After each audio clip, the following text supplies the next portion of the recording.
comprehension with speed and new invention and things like third dimension, yet we get a trifle weary with Mr. Einstein's theory, so we must get down to earth at times, relax, relieve the tension, no matter what the progress or what may yet be proved.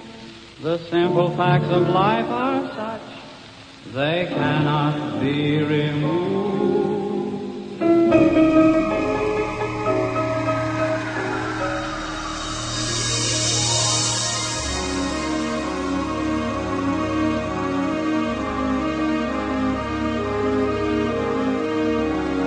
For thousands of years, we have looked to the skies, to the stars, to other planets to try and explain the mysteries of our own planet. We must look at the Earth as an interconnected system of natural phenomena. Seas, clouds, currents and gases, ice and heat, mountains, valleys, rivers, plants, ocean floors, deserts, forests, and creatures great and small. We must leave the Earth and look back from space so we can learn to manage our planet's resources and provide a better quality of life for the future. Earth, here's looking at you, kid.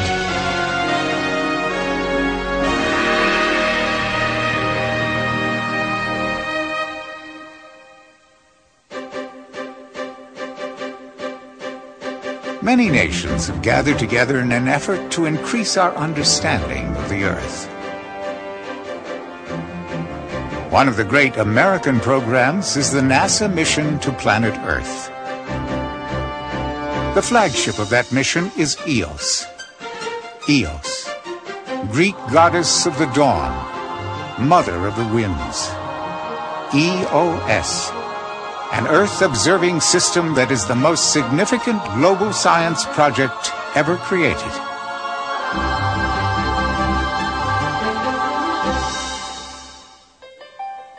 The best minds of a worldwide scientific community will no longer be limited to studying the Earth piece by piece, or analyzing separate phenomena without a complete global view.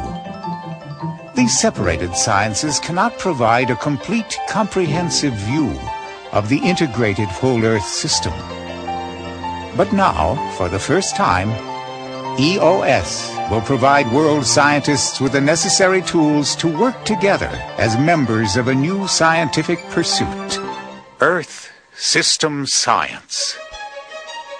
Earth System Scientists already have determined the observations required to identify key global change processes. These processes will be constantly monitored by a series of spacecraft which will be launched in different orbits during the next 2 decades.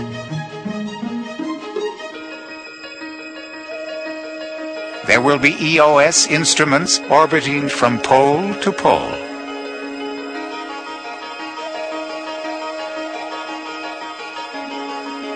Which will integrate with other instruments in NASA's mission to planet Earth. In addition, there will be a series of smaller Earth probes dedicated to specific measurements. Meter by meter, second by second, every day and night, everywhere, for at least 15 years.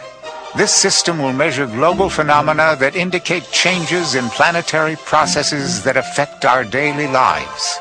This interactive multi-orbit system will provide complete observation of the Earth processes and how they are affected by the forces of nature and human activities. EOS will gather reliable, comprehensive information about all the important components of the Earth-observing system and provide data to Earth system scientists and planners all over the world. EOS scientists will study ecological processes. Ecosystems is the technical term that biologists use when they're trying to study how life forms interact with each other within a defined boundary. And you can define the boundary any way you like. You can define a small system, like a pond, where you're looking at the frogs and the pondweed interacting with each other and sunlight coming in and driving the whole system and waste products going out of the pond down the stream. That's one ecosystem. But the most important ecosystem, I think for all of us, of course, is the whole Earth. And the boundary for the whole Earth is space. So nothing gets out.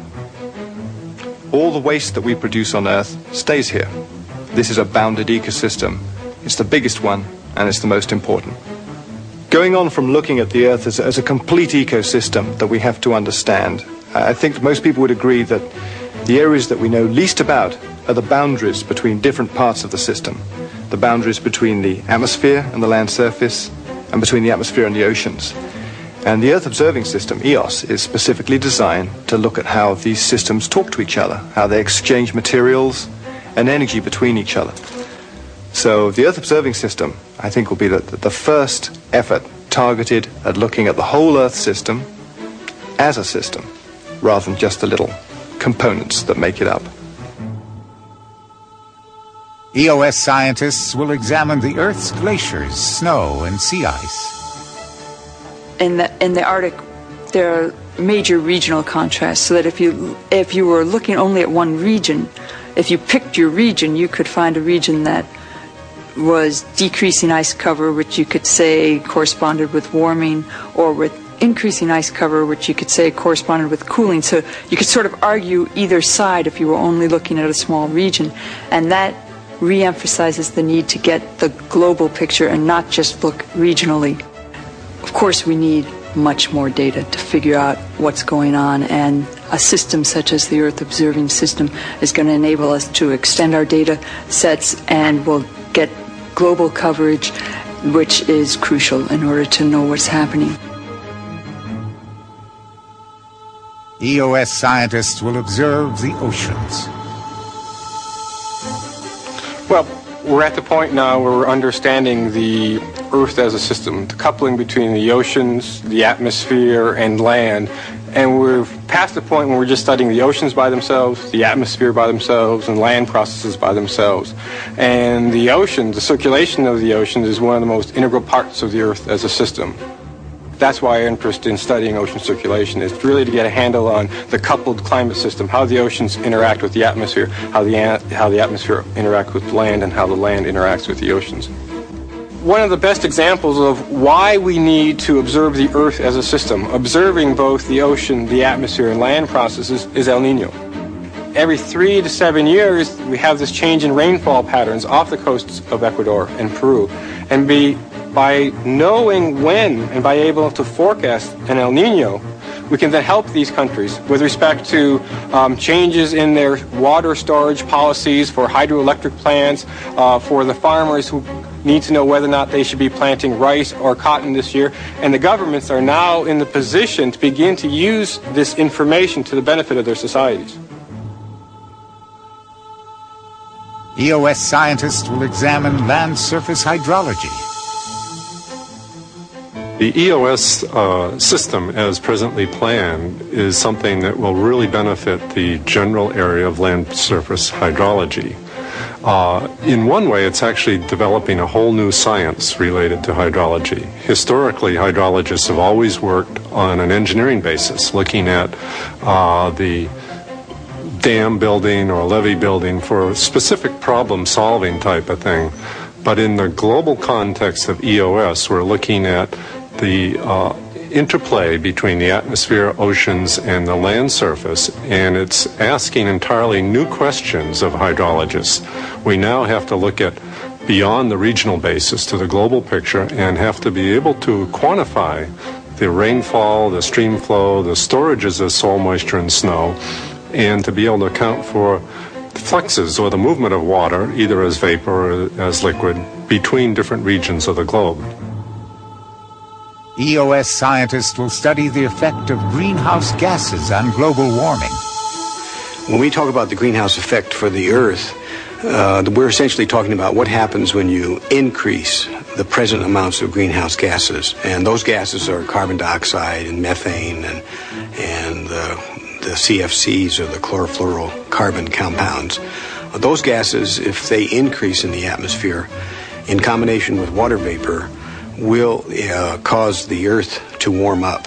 And you don't need to have a fancy computer model to prove that. You can kind of just use the very simple science of how the planet works, and you can show that increasing greenhouse gases ought to lead to a warming of the lower part of the atmosphere.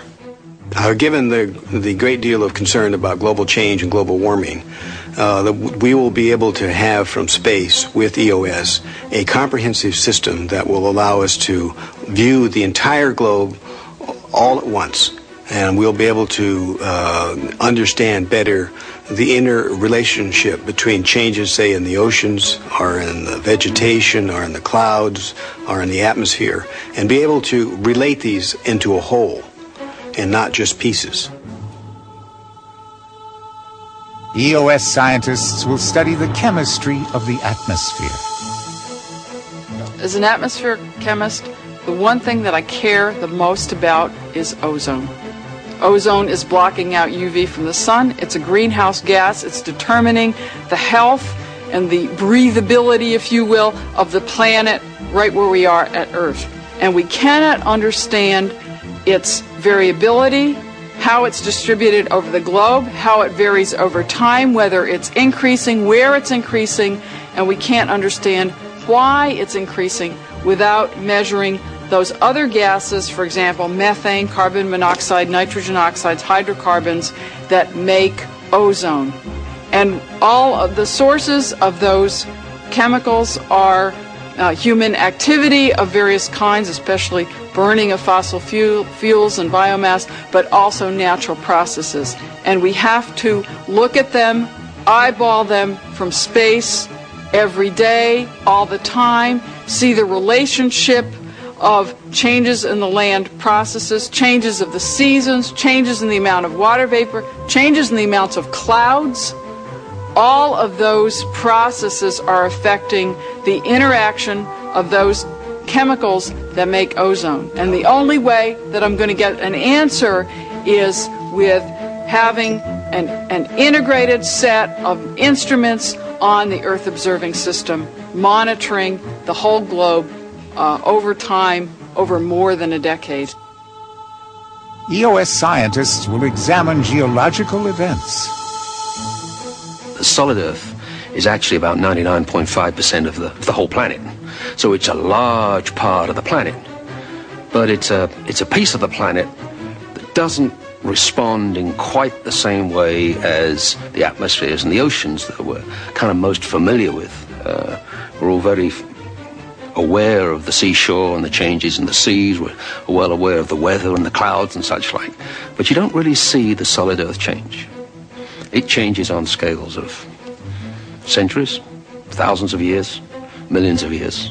And in fact, it is this long-term change of the planet that the solid Earth is primarily concerned with. Now, its impact on EOS, global change, is of course a little different, because we're talking about something that occurs over 15 or 20 years.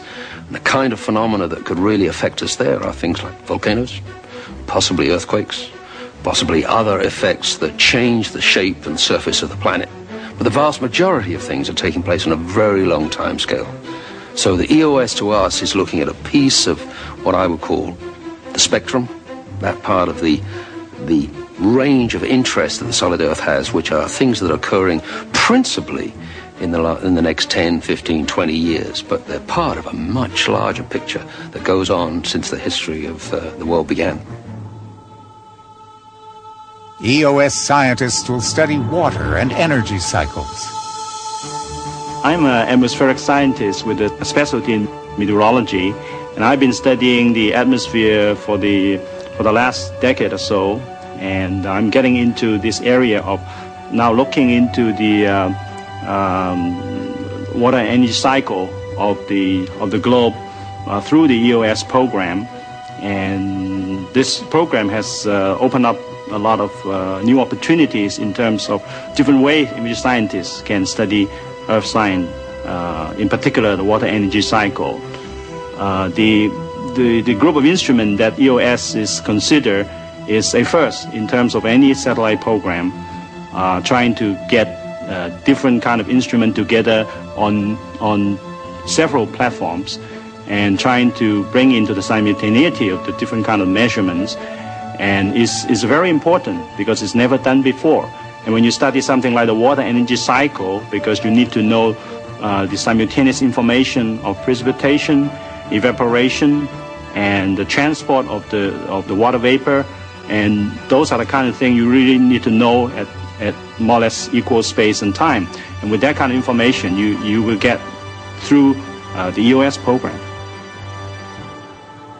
The Earth system scientists will work together to interpret EOS data about planet Earth and how it functions.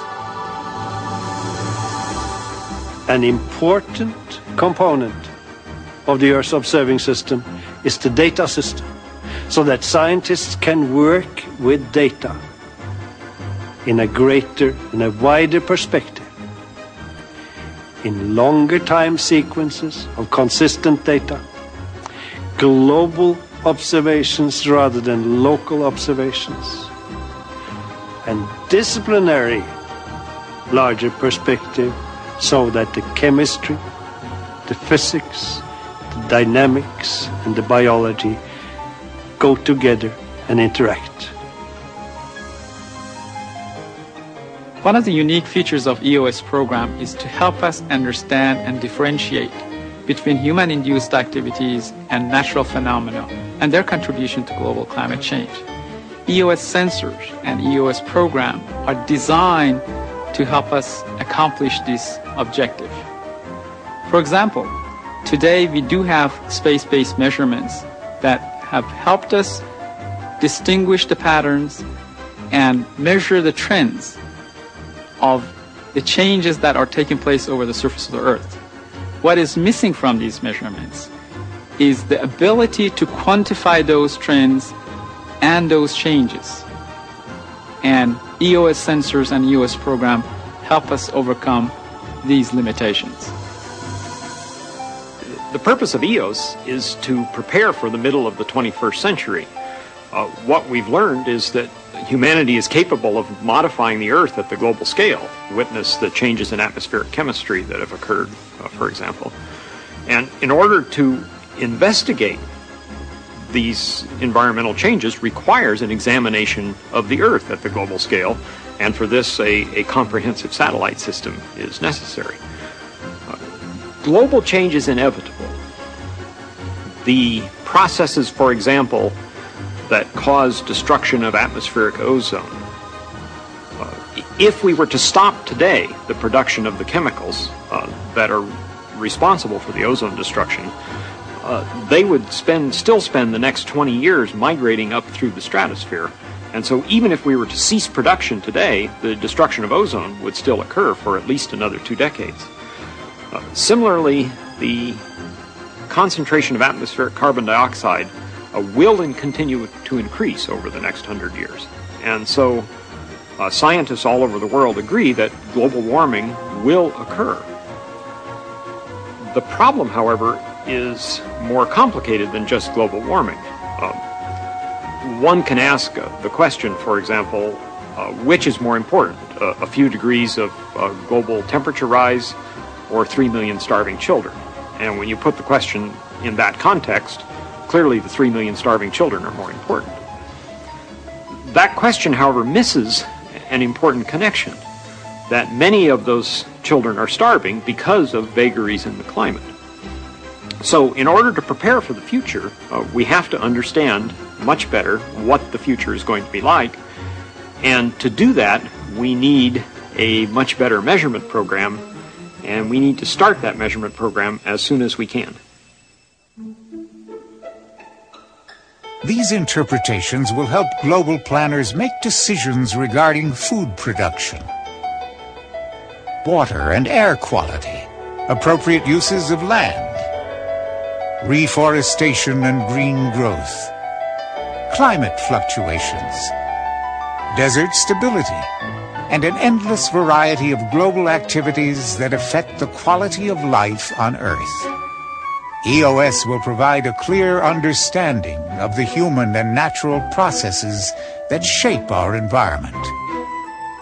Beyond a new understanding of global processes, EOS will foster a deep appreciation of the Earth as a sensitive living system that responds slowly but surely to the treatment it receives.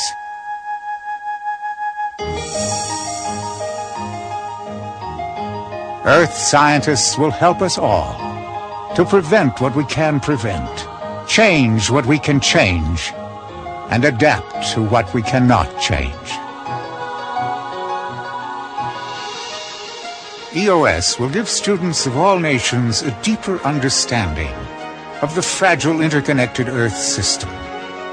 In response, some students will seek rewarding careers in the new Earth system science. Some may study under scholarships and fellowships of NASA, the Department of Energy, and other student support agencies. But all of us, of all ages, will have the opportunity to become caring citizens, to be motivated to take the necessary steps to preserve the Earth system, to protect the natural processes on which our lives depend, and to enhance the quality of life on this beautiful, unique planet, our home, the Earth. This day and age we're living in gives cause for apprehension, with speed and new invention and things like third dimension. Yet we get a trifle weary with Mr. Einstein's theory, so we must get down to earth at times. Relax, relieve the tension, no matter what the progress or what may yet be proved. The simple facts of life are such, they cannot be removed.